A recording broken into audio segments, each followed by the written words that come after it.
If you are an Eagles fan, you already know this season felt like a roller coaster that never stopped. It was full of moments where you thought the team was finally about to break through.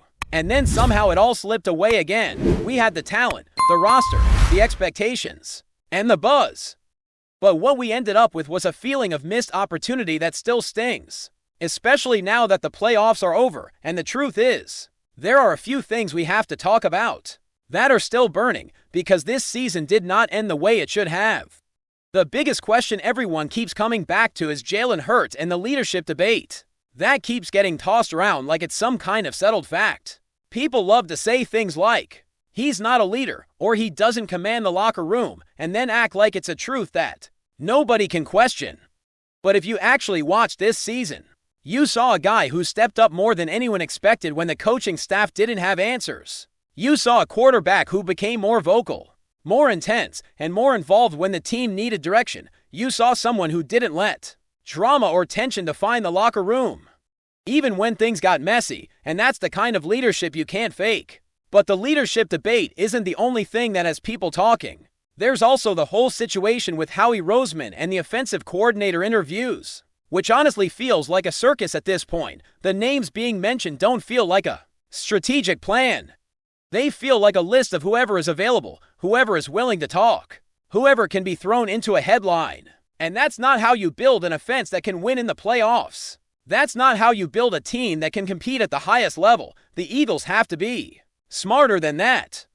Because the NFC is only getting tougher, and then there's the playoff loss, which still hurts because it wasn't just a loss. It felt like the entire season got erased in one game. Watching the Seahawks come in and dominate the way they did, it was hard not to feel angry. The 49ers had 4 backups and still managed to win their game. And suddenly you're left wondering what exactly happened. It wasn't that the defense didn't show up. The defense did everything they could. They forced turnovers. They made plays. They kept the team in the game. But when your offense can't sustain drives, when you're constantly going 3 and out, you are putting your defense in a position where they are forced to carry the entire game. That's the reality of football. It's not rocket science. If the offense keeps turning the ball over or failing to move the chains, the defense is going to get worn down, and that's exactly what happened. Every time the Seahawks got the ball, they scored. They ran the ball effectively. They passed it when they needed to.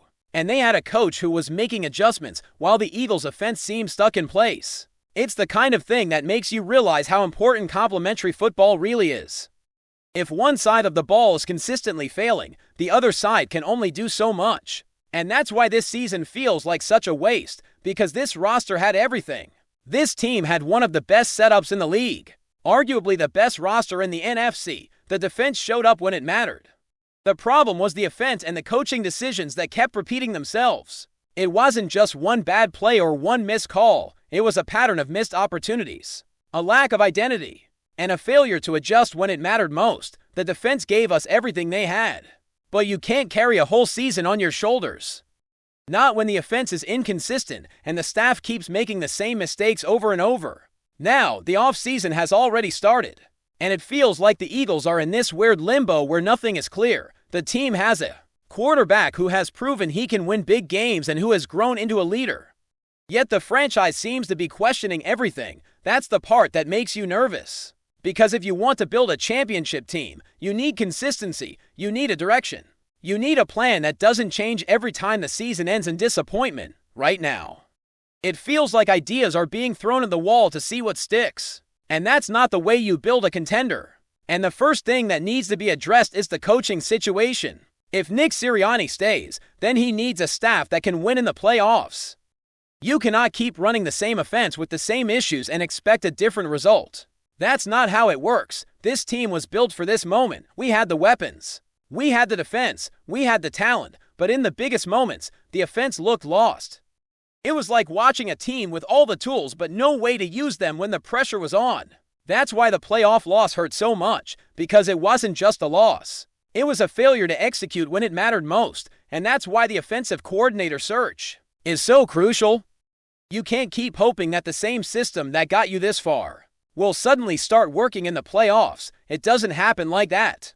You need someone who can adjust, someone who can read defenses, someone who can change the game plan on the fly and put the quarterback in the best position to succeed. If that's not happening, then the architecture of the offense needs to change. And that's where the names being discussed come into play.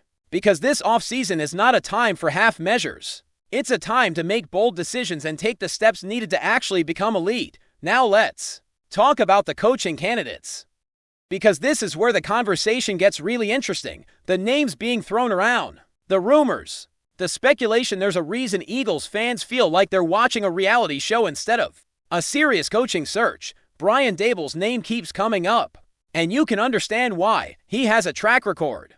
He has shown he can run an offense and get results. He helped Buffalo become a legitimate contender. And he's someone who has proven he knows how to build a system around a quarterback. But the question that keeps coming up is not whether he's a good offensive mind. The question is whether he's the kind of leader who fits this locker room. Because here's the thing, you can be a brilliant offensive coordinator and still not be the right person to lead a team. Leadership matters, and it matters even more when you're dealing with a quarterback like Jalen Hurts, who has a unique personality and a specific way he needs to be coached. Daboll has a history with Hurts from Alabama, and that connection could go either way. On one hand, it means he knows what Hurts is capable of. He knows how to challenge him. He knows what it takes to push him to the next level. But on the other hand, it also means there could be tension.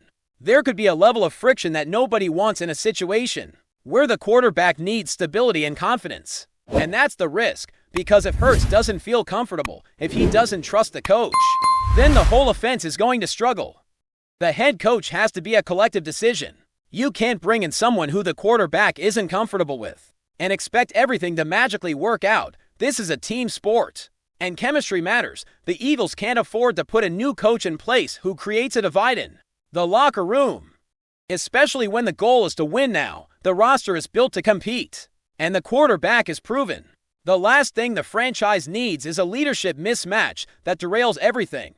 Then there's the other candidate that seems to be gaining traction, Bobby Slowick. He's a younger coach, a name that doesn't carry the same weight as some of the bigger names. But that's exactly why he could be a good fit. He has shown the ability to create an explosive offense and get the most out of a young quarterback. He's been part of a system in Miami that has been dynamic, creative, and hard to defend. If you can't get a big name, then this type of hire makes sense. It's the kind of move that could bring fresh energy and new ideas to a team that has been stuck in the same patterns for too long. But the risk is that if he does well, he won't stay long. That's the reality of hiring a young coach with a rising profile. If he turns this offense into something elite, other teams will come calling. He could be gone after a year or two, and then the Eagles would be back to square one. But even with that risk, the potential upside is hard to ignore.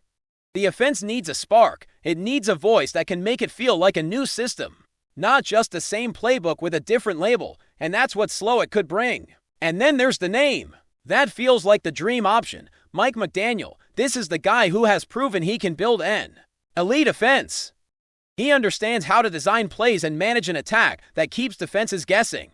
The way he talks about the game, it's like he's a human computer. He understands concepts and schemes at a level most coaches don't even reach. If the Eagles want to truly be elite, they need someone who can take this offense to another level. Nick Sirianni has had success, but there's no denying that the offense has stalled when it mattered most. And if we're being honest, it's time for a change. But the bigger question is not just who the Eagles hire, it's whether they are willing to be bold enough to go after the best option. Because the NFC is not getting easier, teams are getting better, quarterbacks are getting better. And if you're not evolving, you're falling behind. The Eagles have a window, but it won't stay open forever. They have to make the right moves now, or they risk wasting the roster they've built. That's the scary part. It's not just about one season. It's about the next few years. This is a franchise that could be a dynasty, but only if it chooses to be. And that brings us back to the narrative around Jalen Hurts. Because the idea that he's a bad leader is not just wrong, it's disrespectful.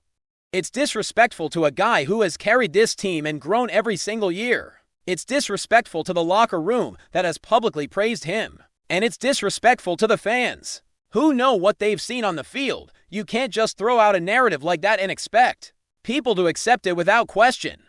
You have to look at the evidence, and the evidence is clear. Jalen Hurts is a leader. If you watched the season, you saw him step up when the coaching staff didn't have answers. You saw him become more vocal when the team needed direction. You saw him address tension, move on, and keep the team together. Even when things got messy, he didn't let personal issues define the season. That's what leadership looks like. It's not always about being the loudest guy in the room. Sometimes it's about being the one who keeps the team together when everything is falling apart. And the reality is, this season wasn't lost because of Jalen Hurts. It was lost because of the system, the play calling, the lack of consistency, and the inability to find a rhythm in the biggest games. Those are the real issues. Those are the issues that need to be addressed this offseason, because if the Eagles want to come back stronger, they need to make bold decisions. They need to stop being timid. They need to stop making the same mistakes and expecting a different result. They need to be willing to bring in a coach who can elevate the offense, who can give Hurts the support he needs to succeed, and who can build a system that can win when the lights are the brightest. They need to stop questioning the quarterback and start building around him, because the roster is built to compete and the defense has proven it can carry the team. Now it's time for the offense to catch up, and that's the question going forward. Are the Eagles going to do what it takes, or are we going to keep seeing the same cycle repeat? Because the NFC is wide open right now. There are opportunities. There are matchups. There are teams that are still trying to figure things out. But the window for the Eagles to be elite is not going to stay open forever. If they don't make the right moves, if they don't fix the offense, if they don't get the right coach, then they're going to look back on this season as the one they wasted. So as the offseason continues, keep watching, keep paying attention. Because the decisions made now will define this team for years to come. The clock is ticking, and the Eagles need to decide if they want to be serious contenders or just another team that had a chance and let it slip away. FlyEaglesFly News family, smash subscribe and hit like. Your support keeps the freshest Philadelphia Eagles updates flying in. Drop your take in the comments and let's talk birds. The NFL rumor mill went into overdrive after whispers began circulating around the league that the Philadelphia Eagles and the Tampa Bay Buccaneers are quietly working on a blockbuster trade that could reshape the balance of power in the NFC. Sources close to the situation describe the talks as advanced but fluid, with executives from both franchises exploring a surprise exchange that few saw coming. And even fewer are prepared to dismiss as idle chatter. The speculation centers on the idea that both teams, despite different competitive windows, see an opportunity to recalibrate. Philadelphia, armed with a deep roster but facing difficult financial decisions ahead, is believed to be open to moving a high-profile piece in exchange for flexibility and long-term assets. Tampa Bay, meanwhile, is said to be aggressively scanning the market for proven talent, signaling that the franchise is not content with patience and wants to make a statement now. What makes this potential deal so explosive is not just the names rumored to be involved, but the philosophical shift it would represent. An Eagles front office long praised for strategic restraint appears willing to take a calculated risk, while the Buccaneers could be preparing to push their chips to the center of the table. Round the league, rival executives are watching closely, aware that a single unexpected trade can trigger a chain reaction of moves. Players, too, are said to be paying attention. Locker room buzz often precedes official announcements, and the sense is that something unusual is brewing. Analysts caution that negotiations of this magnitude can collapse at any moment. Yet the persistence of the rumor suggests there is real substance behind the smoke. If the deal materializes, it would not just be another transaction, it would be a message. A message that complacency has no place in the NFC and that bold decisions are once again on the menu. For now, fans can only speculate, refresh their feeds, and wonder which star might soon be wearing different colors as the conference braces for impact. That's a wrap from FlyEaglesFly News. If you want the fastest Eagles updates, subscribe, drop a like, and turn on the bell. Sound off in the comments. Let's talk birds.